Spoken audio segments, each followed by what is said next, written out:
going. Today we're going to talk about orbifolds to begin with. And orbifolds are pretty neat spaces. They're singular spaces, spaces that have curvature singularities, things that in general relativity are fairly difficult to treat correctly. Nevertheless, in string theory, they can be analyzed very nicely. In fact, those spaces are strange, have curvature singularities, and things like that, but they're easier to work them out in string theory than it is to work out the propagation of strings, say, on a sphere. Strings on a sphere is complicated, difficult, you can do it after you work very hard, but strings in orbifolds, their singular spaces, are very neat. So what are orbifolds?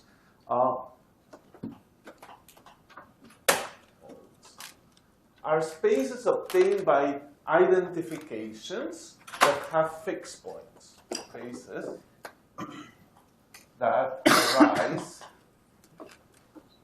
from identifications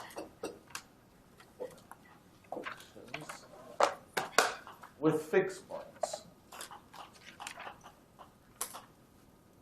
So we discussed identifications last time. We said, for example, if you have the real line x, you could say, let's identify x with x plus 2 pi r. And you can think of it as a transformation. X goes to x plus 2 pi r. One thing is that once you have this thing as a transformation, it moves points from this point to that point to that point. And one important thing is that there's no point that is left invariant by this transformation. It has no fixed points. You take 1 and you get 1 plus 2 pi r. With 2 you get something like that. So in this case, let's consider an identification of the real line, again, the real line, and let's identify x with minus x. Very simple identification. You could think of it as a transformation, t, that takes x to minus x, and you're supposed to identify points after you add them with a transformation. Now this transformation, because acting twice on it, gives the same point that you started with. It's called a Z2 transformation. Basically, the identity and the transformation form this abelian group Z2, which is the integers mod 2, you know, to numbers 0 and 1, and that's a simple, it's a bad thing to say a simple group, because simple means something very technical. It's an uncomplicated group.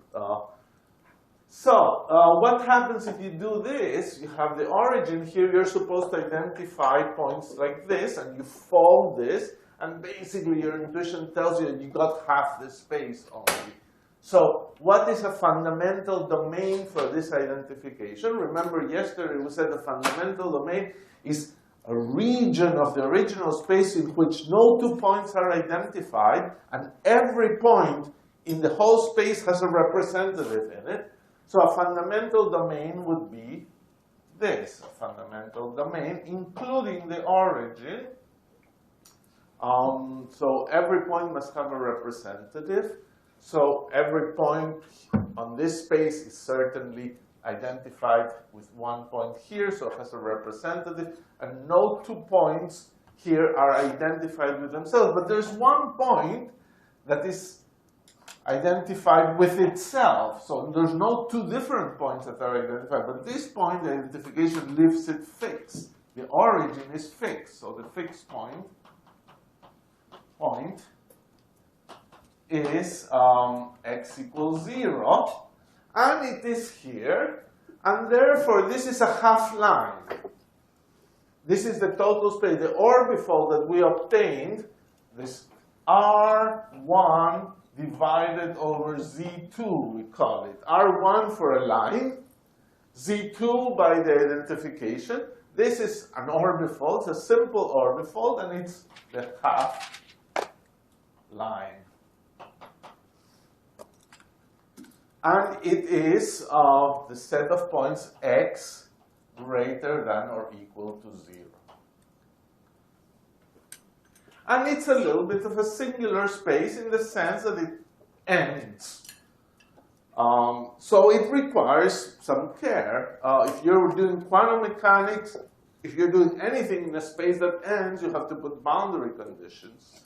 If you have to do gravity in a space that ends, it's complicated.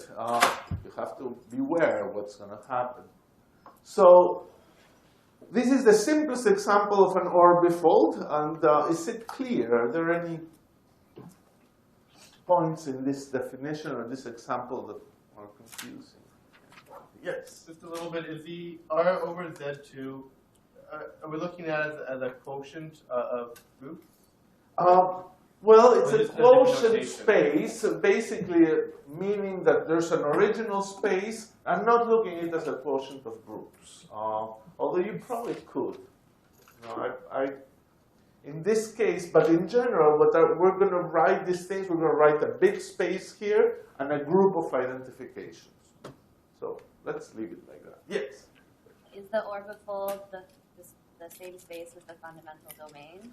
In this case, it is, because remember our rule to construct the space that you're going to practice this afternoon. You're going to do orbifolds for an hour and a half. It's going to be fun, I think.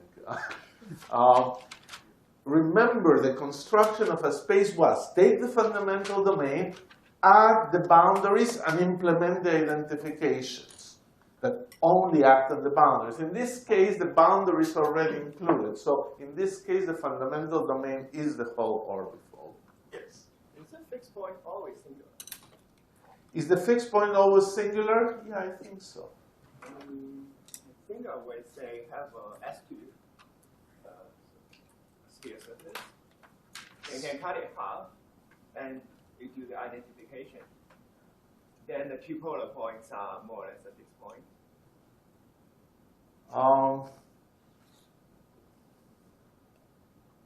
I'm not sure what identification you're doing, but I have a theta and pi. And I have what? theta and phi. Theta and phi. I Yeah. can phi identify x to x plus pi, for example. Which angle are you identifying? I mean the phi, Yeah. I can identify each with this plus pi.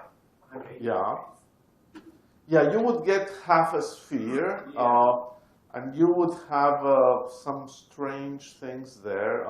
We could discuss it privately, I think would be better to see if we can get anything interesting there.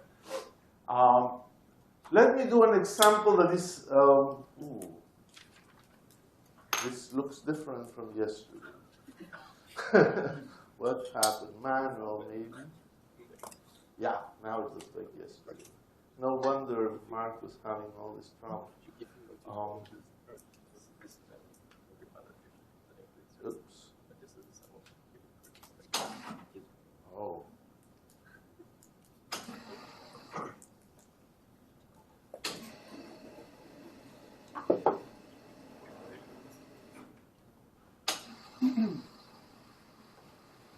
So let's do an orbifold that is very famous. Consider the complex plane.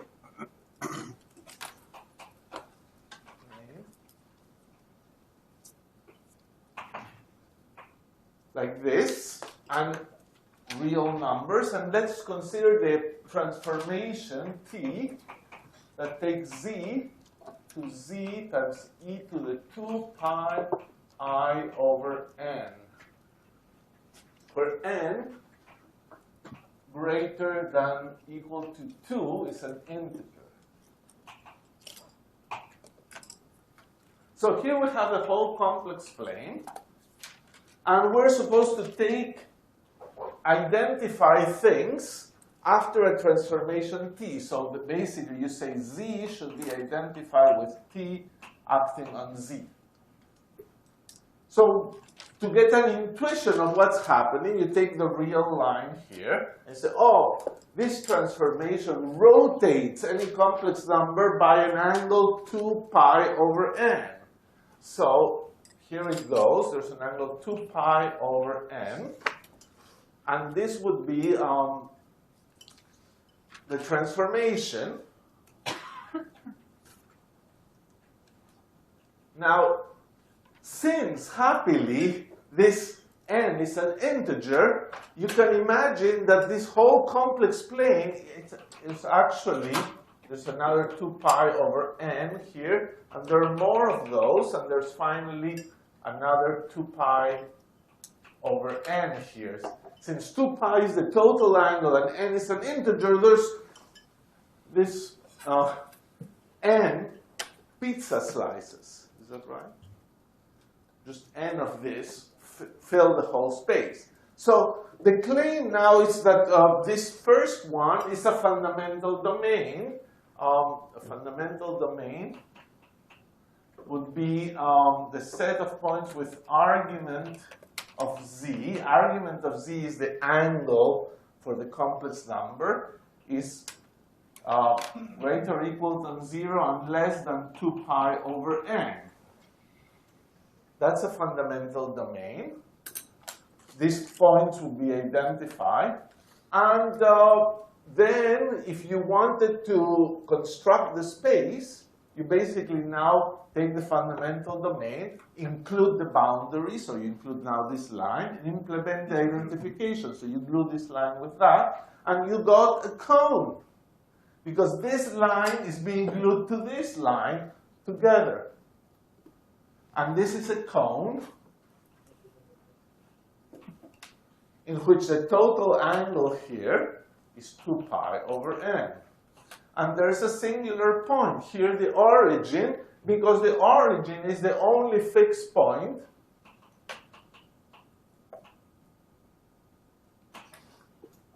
The only fixed point of the identification.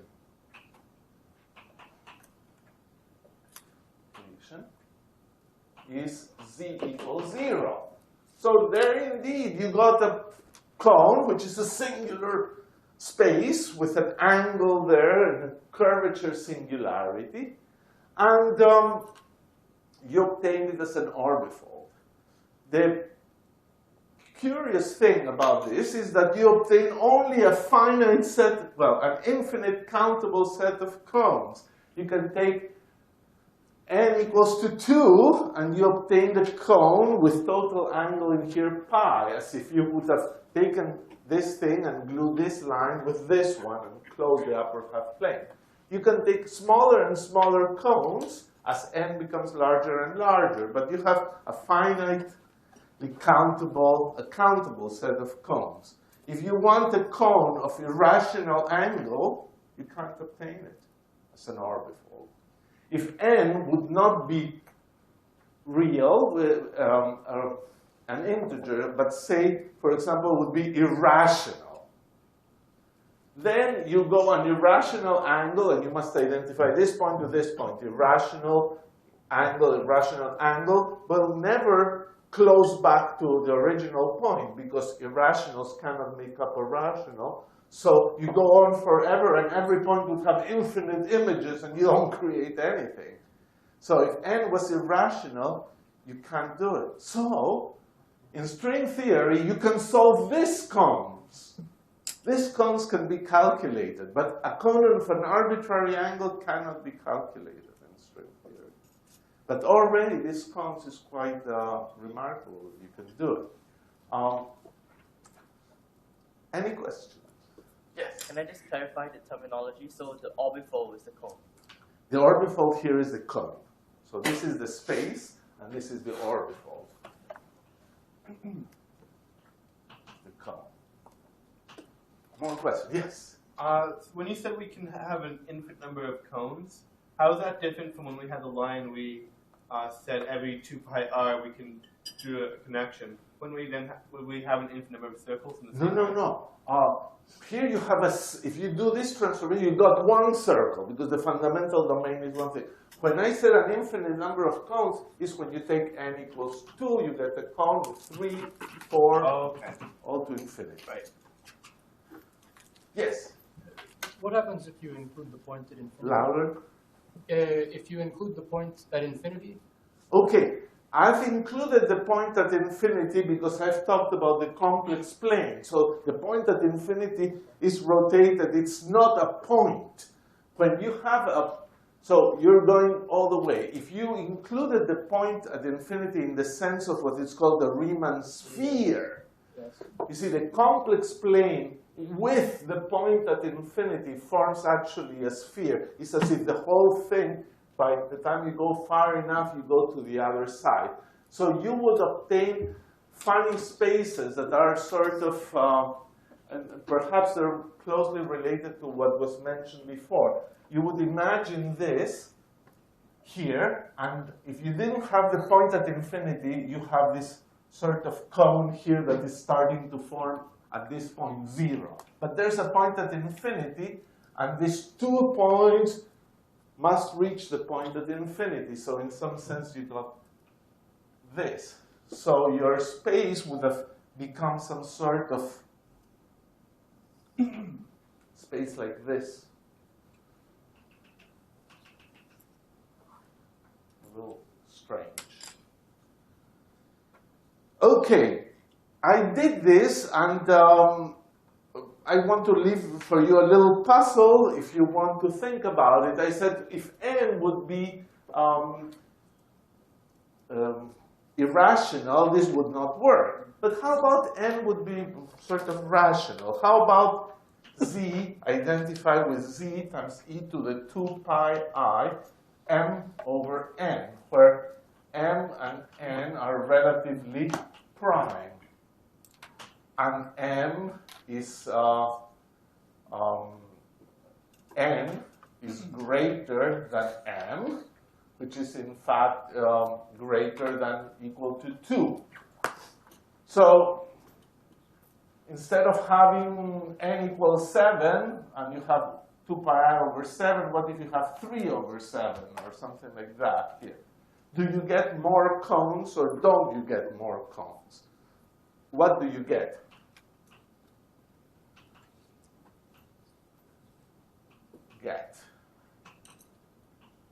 It's an interesting question. It's interesting because the answer is that it's not a cone with angle 2 pi m over n. That you don't get that. You might think you get that, but it's not that.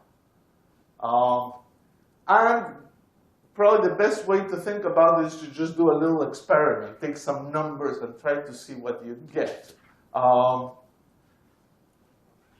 In fact, it's very closely related to what is called the Euclid's algorithm for Diophantine equations. It's a very nice question, actually. What do you get from this? But we'll leave it for you to look at.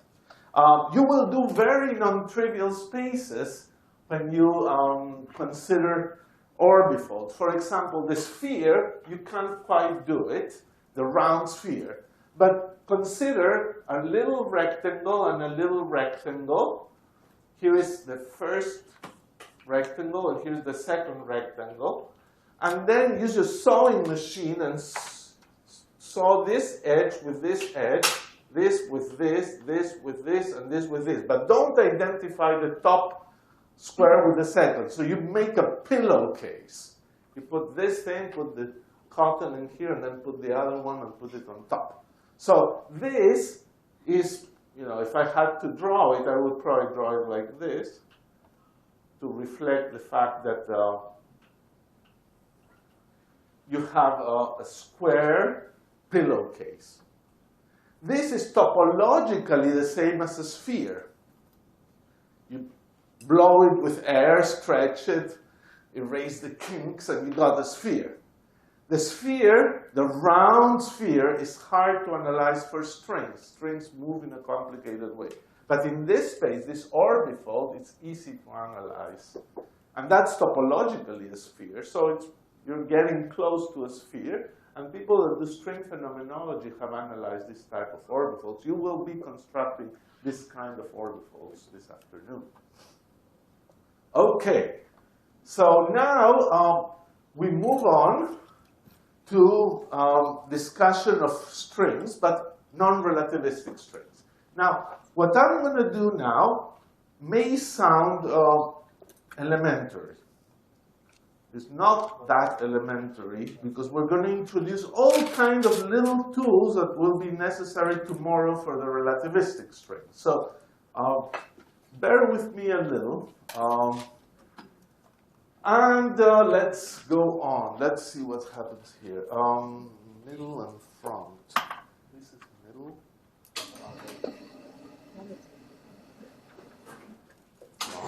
And rear.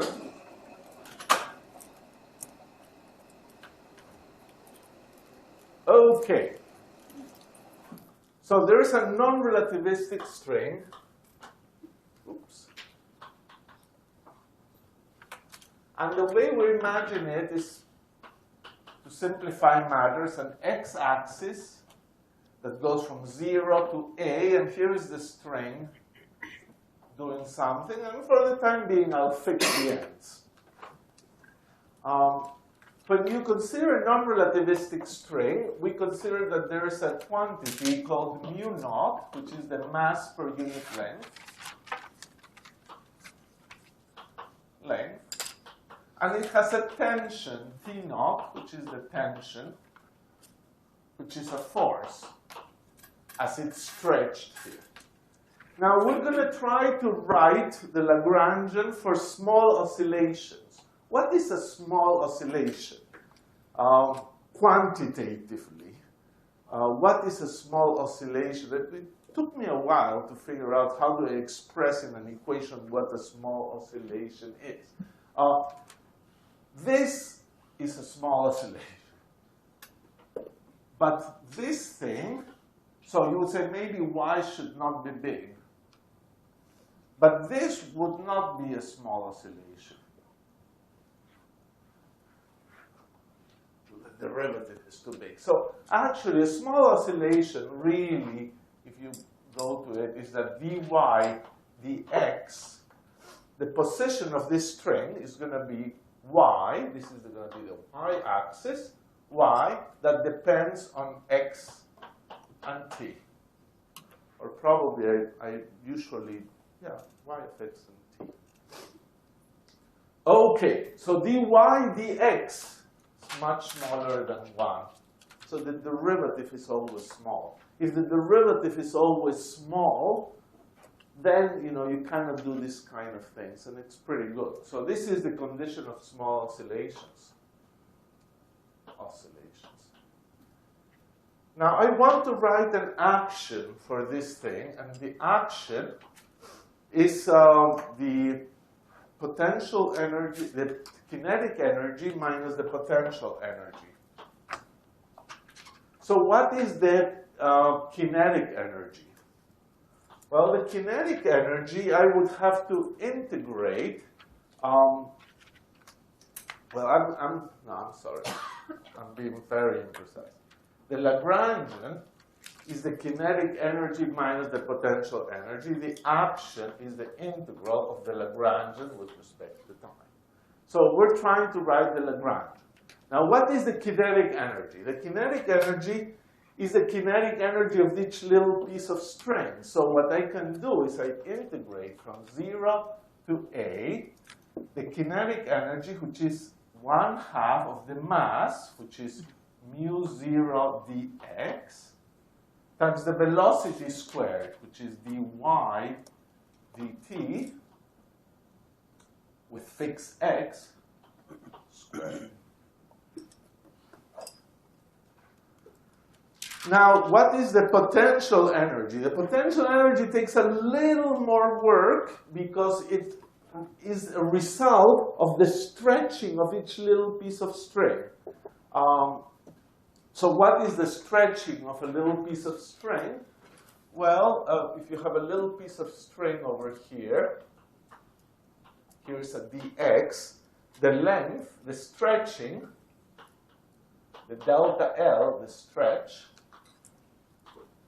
is the square root of dx squared plus dy squared minus dx. So here's dx, here's dy. Well, it's the length of this hypotenuse minus that. If you factor the dx and expand a little bit here, you get dx square root of 1 plus, this is really the partial derivative, dy dx squared, because time is not a matter here. You're differentiating, seeing how it varies with respect to x, minus dx, and to first approximation, this is dx times, you assume this thing is small, therefore you get 1/2 dy dx squared. So that's the little stretching of the little piece of string, and therefore the potential energy is the tension, the force, times the little stretching. That's the energy in the potential accumulated here. So I'll put it under the integral again, minus 1/2 t naught times dx times dy dx squared. So this is, we can write it as 0 to a dx 1/2 mu naught dy dt squared minus 1/2 t naught dy dx squared. And that thing we can call the Lagrangian density, 0 to a dx L, calligraphic L. So first notice what has happened. There's an action. Actions are always integrals of Lagrangians with respect to time. Then there's a Lagrangian, but this time the Lagrangian is not just like the Lagrangian of a particle. You have a x direction for the string, so there's a Lagrangian density that you integrate over x to get the Lagrangian. So that's the same in particle physics. The Lagrangians that Mark was writing this morning were Lagrangian densities. You integrate over d4x. In here, you will integrate over dx, and dt is like a two-dimensional world. So, so this is L, and we've written it here, and I will write it in a slightly different way. I will write it L of y dot and y prime. By this, and L is this whole thing in the parentheses there. So y dot will mean dy dt, and y prime will mean dy dx. Very good. So let's see.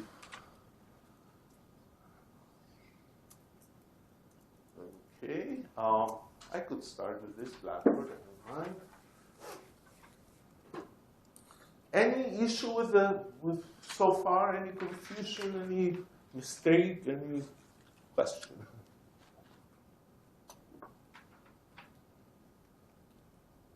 No problem? Sure. Okay. So, two more definitions.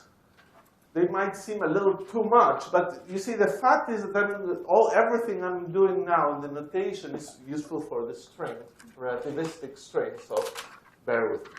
Let's define a calligraphic P super T, which will be dl dy dot. It's like a momentum. You know that in Lagrangian mechanics, when you differentiate Lagrangians with respect to velocities, that's a momentum. So this is some sort of momentum density. And px, because there's tau, there's the time, and there's the x derivative, so dy prime, here, px will be defined as dl dy prime. And you can calculate them because L is given here. What is dl dy dot? Well, this is y dot, so the derivative cancels the 1/2, and it's actually mu 0 dy dt. And this is minus t0 dy dx. Anyway, all right, we're all set. We have our action, which is the integral from some initial time to some final time dt, the integral over space from 0 to a, L of y dot and y prime. And now comes the variation. We have to vary to get the equations of motion.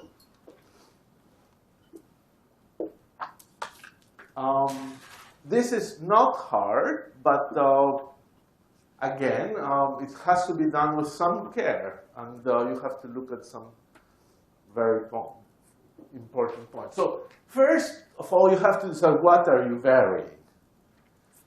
Well, in a Lagrangian system, you have dynamical variables, and you vary the dynamical variables. And the dynamical variable here is this one. Variable. Therefore, we must vary that. So we want to calculate, we assume that y will go to y plus some delta y. And I'm suppressing the x and t dependence. Okay, so let's do it. Delta s is going to be, I copy everything, so 0 to a dx. Now, I must vary y. Okay, I have an L, and in a sense, it's better to do it this way because the details of how L is built from y dot and y prime will not matter. And you can apply this to many other examples. So what do we do here? We say, oh, I have to vary y, but y is here and y is there. So what is this? It's dl dy dot times the variation of y dot, whatever that is, plus dl dy prime times the variation of y prime.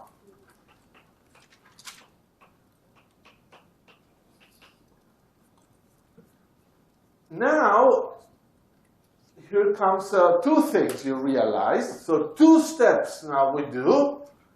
dl dy dot, there's a name so that we don't have to write so much. So we'll write dt. And now the second step is this one. The variation of the time derivative of y means the time derivative of the variation of y. That's all it means. So this is ddt of delta y plus px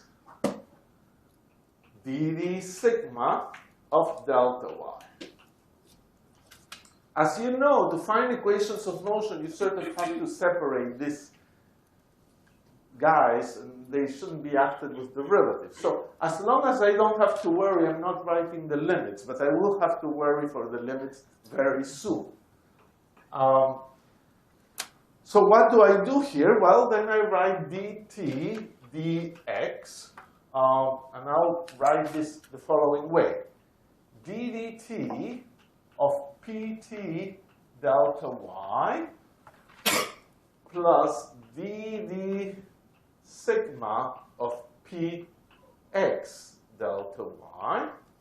So I replace this by the time derivative of the whole thing, so I have to subtract now the time derivative of this.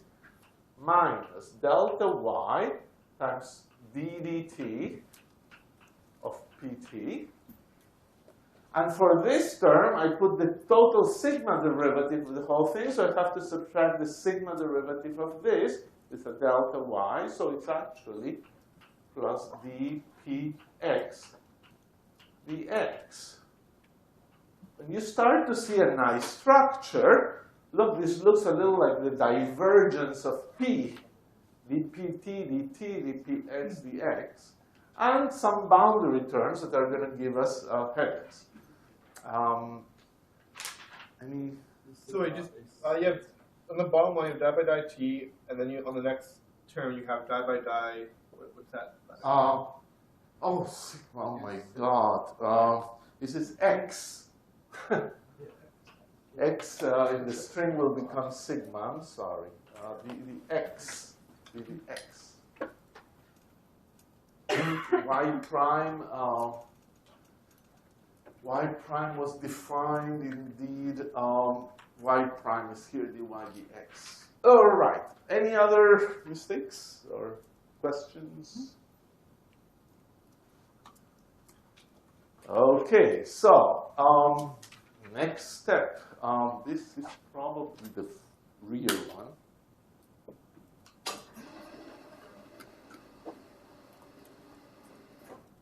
The middle one.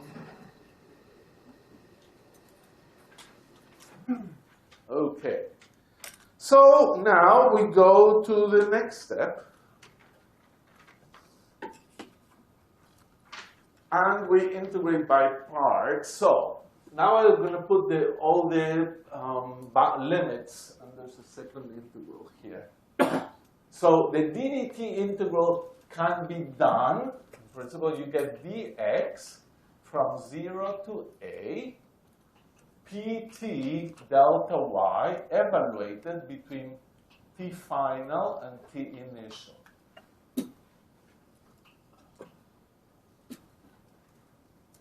For the ddx integral, you get plus integral from ti to tf dt px delta y between x equals a and x equals 0.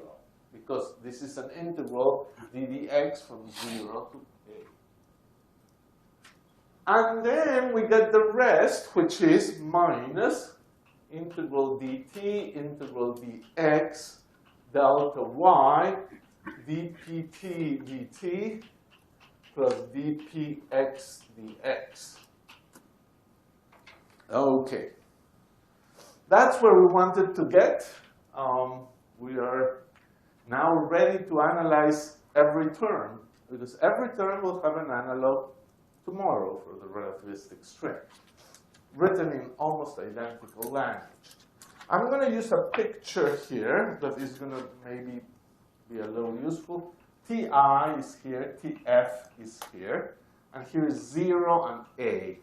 Well, the domain of interest, we're interested in the evolution of the string that exists from x equals 0 to x equals a, but between times ti and tf. So we're really interested in this region.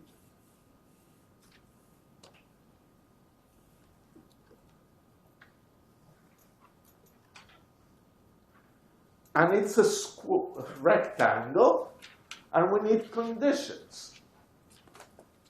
There's going to be, here are the points x equals 0 as it evolves in time. Here's the point x equals a as it evolves in time. We drew here that they are fixed, but they need not be fixed. This could be a little hoop here, and this could be moving up and down, but the string still exists from x equals 0 to x equals a. So actually, this line is the endpoint of the string at the origin, and this line is the endpoint of the string at the other side. So these things are very important because they need boundary conditions. You must say, is the string fixed or is it allowed to move? So in these places, you need to put boundary conditions, presumably. And here is the string, the full string at time ti. Here is the full string at time tf. So presumably here you need to put maybe an initial condition and then let it go, or here a final condition and let it go. Final condition.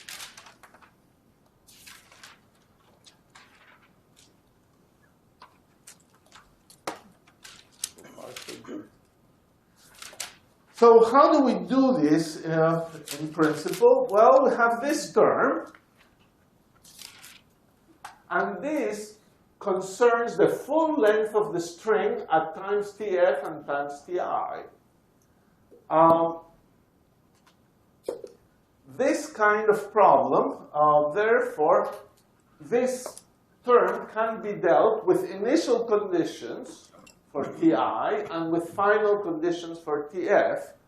And in fact, in many problems, you can just let the times go to infinity and forget about them. These are not very important. We can postpone dealing with them. Or we can say, yes, I give you the initial condition. This is the way the string looks at time equals 0. And this is the way the string will look at the final time. And then with some peculiar velocity, it will reach it indeed at that time later, and you can put boundary conditions. But those correspond to maybe saying what the string looks at one time and what the string looks at another time. And typically, this is not very interesting. And you don't have to deal with it, except in special cases. So this term, we always can forget it. Unless you're trying to understand what is called the Hamilton-Jacobi properties of Lagrangians, in which you realize that the variations at the endpoints define the momenta associated to the dynamical system, and you can learn something from it, but we don't have to worry.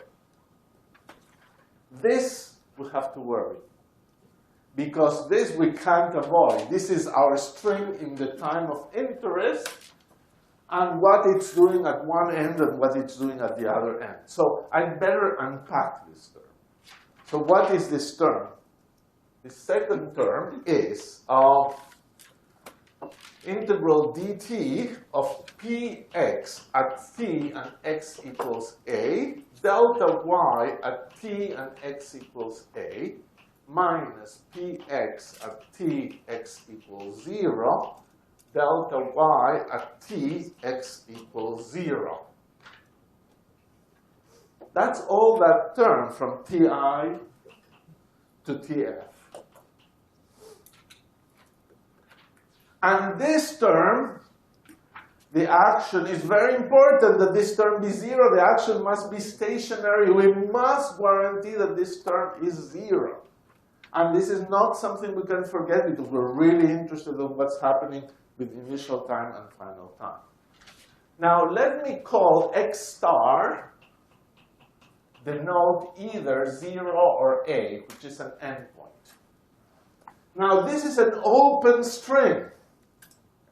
And we will treat these 2 points independently. I will want this variation to be 0 and this variation to be 0 independently. I don't want to cancel this one with this one, because it's really an open string. One endpoint moves independently of the other. If it were a closed string, there would be no endpoints and this term would not exist. You would say, therefore, a closed string is easier. Wrong. Closed strings are more complicated than open strings. They're subtle in many ways. So this term I want it to be 0. This term I want it to be 0. So basically, I'm trying to make something like px of t x star times delta y of t x star equals 0.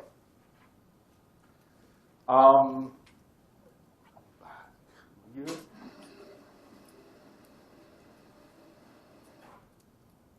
Middle.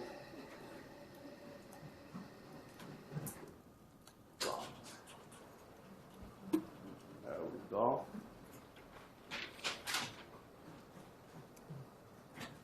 Okay, so here finally we get to things. So let me explain this in a way that we discover or understand the basic symmetry between the 2 types of boundary conditions. Symmetry is not apparent at first sight. Well, if you want this to be 0, one possibility is to say, I want the string to do whatever it wants at the end. I want it to be free. Free means that I don't specify in any way how it's going to move or what value it's going to have. So free will mean that I manage to make it the variation 0, not by stating how it moves, but rather by setting whatever that is to 0. So free boundary condition is Px of Tx star equals 0. And you say, oh, okay, it looks pretty abstract. But remember what Px is. Stop Blackboard. This just means dy dx at x equal x star is equal to 0. Is the condition that the string at the end, the derivative is 0, which is the condition that it's free to move. The Neumann boundary condition, so the free boundary condition is Px equal to 0. If you know what Px is, it's this, which is a Neumann boundary condition.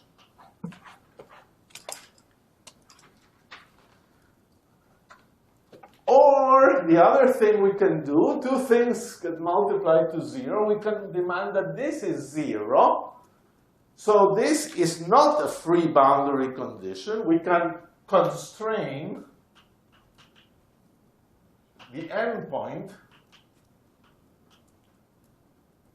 by saying that delta y of t and x star is equal to 0. That I don't allow variations of the position of the string at that endpoint. Whatever it is forever. You don't vary it.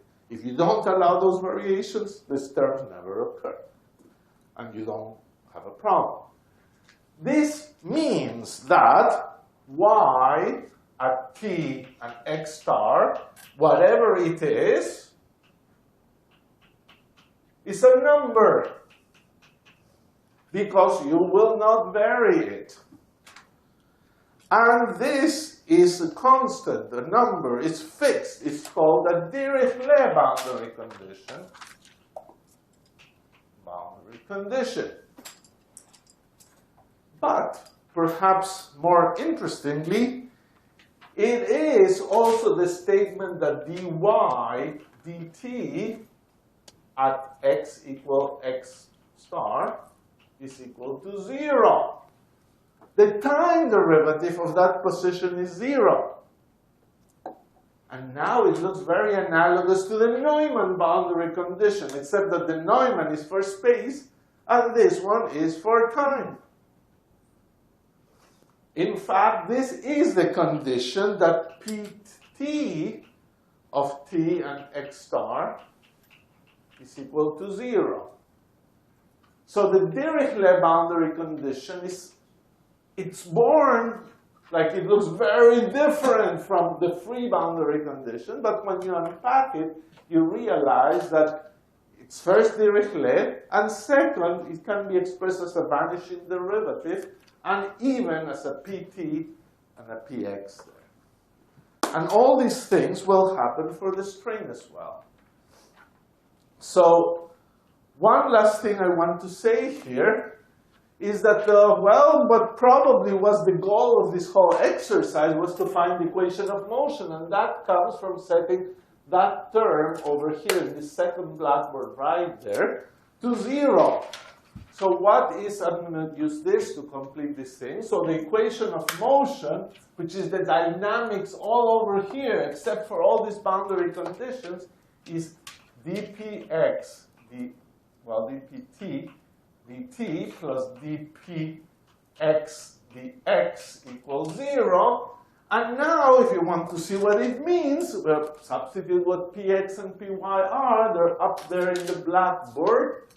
So here you get mu0 d second y dt squared minus t0 d second y dx squared.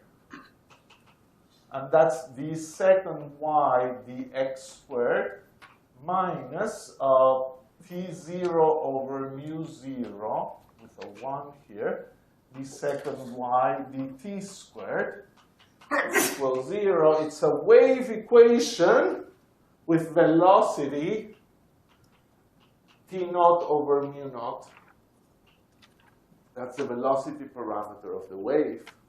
So that's pretty much what you get.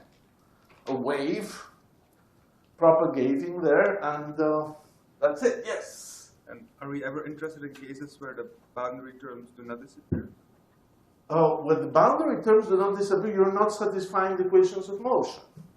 So you are, you're really interested in boundary terms that are always zero. The variations should be zero. So, we struggled. We said this, forget it. Don't need to understand it, but you could make it zero. This one must be made zero by either type of boundary condition. So we're going to make them zero. But is there a reason in principle why it should be zero, or is it just convenience why we take it? No, it's if you vary the action, it should be invariant. It's already the physical motion is a consequence of the invariance of the action. And if those are not zero, the variation of the action is non-zero. So I have to guarantee everything here is zero. So you see, the variation of the action being stationary also gives you the boundary conditions in the Lagrangian systems. Yes? So, just to add on to that point, so does that, is there a case whereby the second and the third term combine to be zero? Which one? The Second and the third term? No, it's really not possible intuitively. Maybe you can construct something extremely cumbersome in which you make something like that. But physically, it makes no sense to cancel an interior variation that governs how the string moves inside with what the endpoints are doing. These are disconnected parts of the problem. So just the same reason, which is that I didn't want to cancel this term with that, which would have been a little more natural. But mathematicians, when they consider this kind of terms, they allow this cancellation. When you cancel them together, you're actually, a physicist realizes you're tying the open string, you're making it into a close. Because that way, the boundary condition in one point affects the other because they're really close. Okay. Last part of the lecture today is the relativistic point particle. So let's see. Maybe I'll just go here and start going up. So you will do a problem for your homework on evolving a classical string configuration. And again, the mathematics is very similar to the one for the relativistic strings, and not all that easy. So relativistic point particle. Point particle.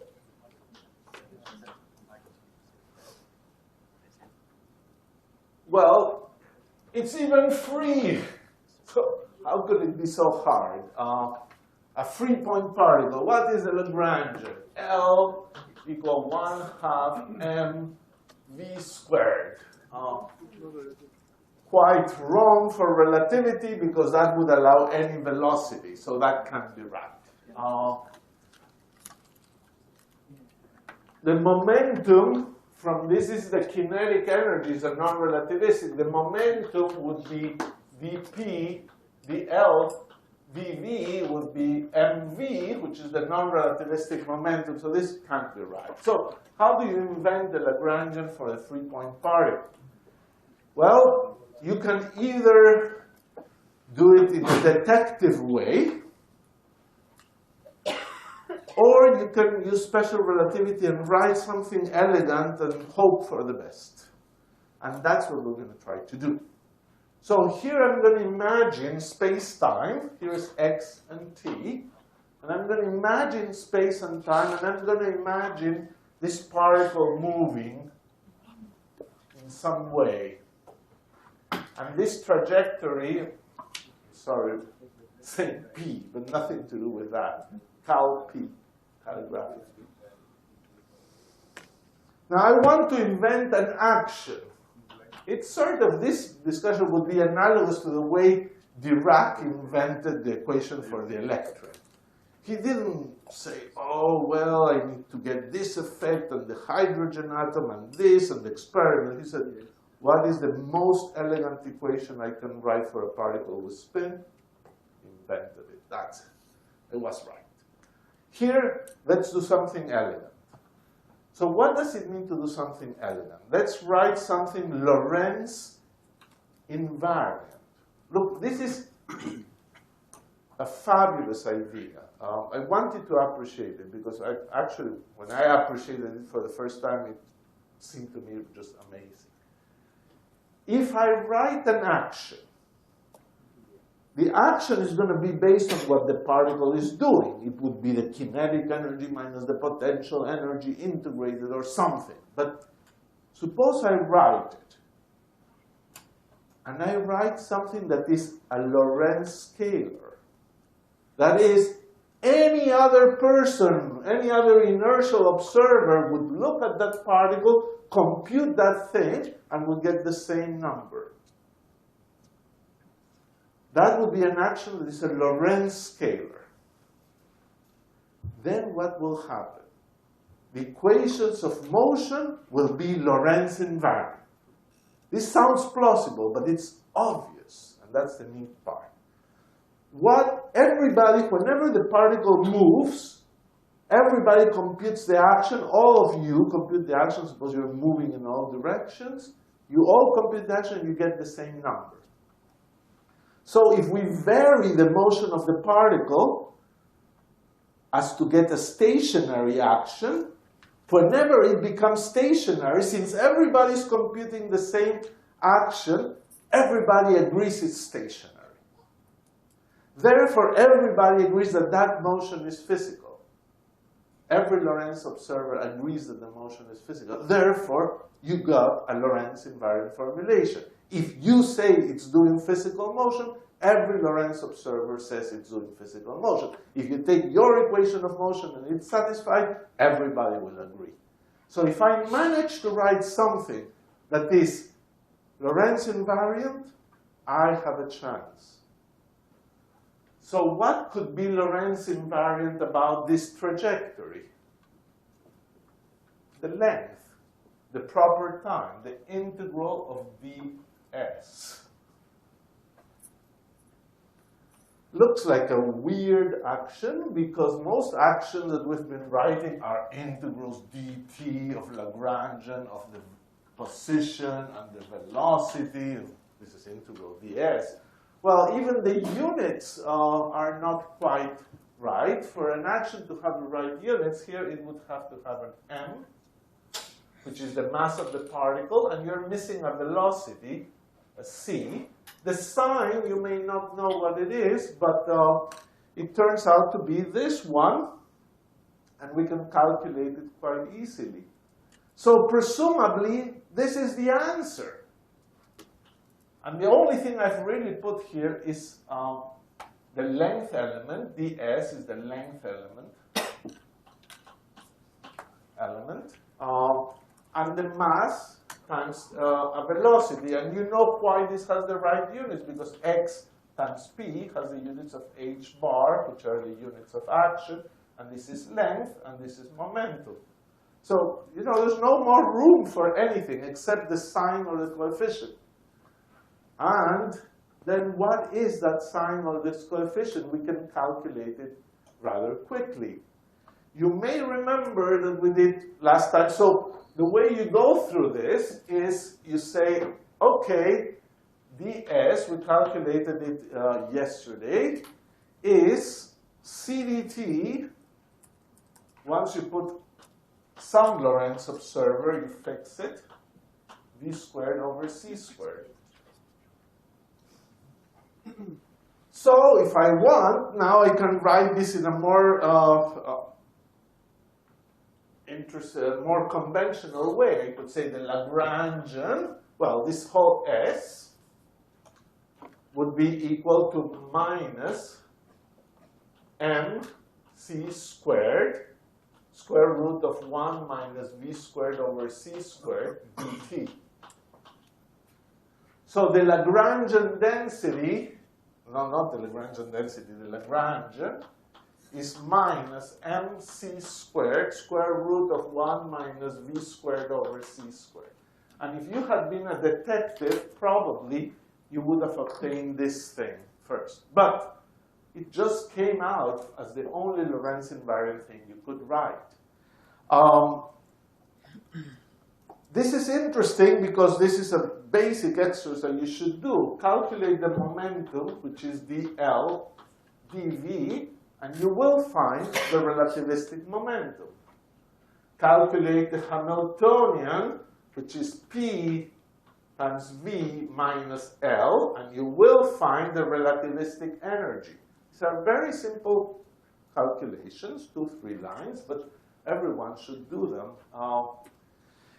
I want to say couple more words and leave the rest for tomorrow.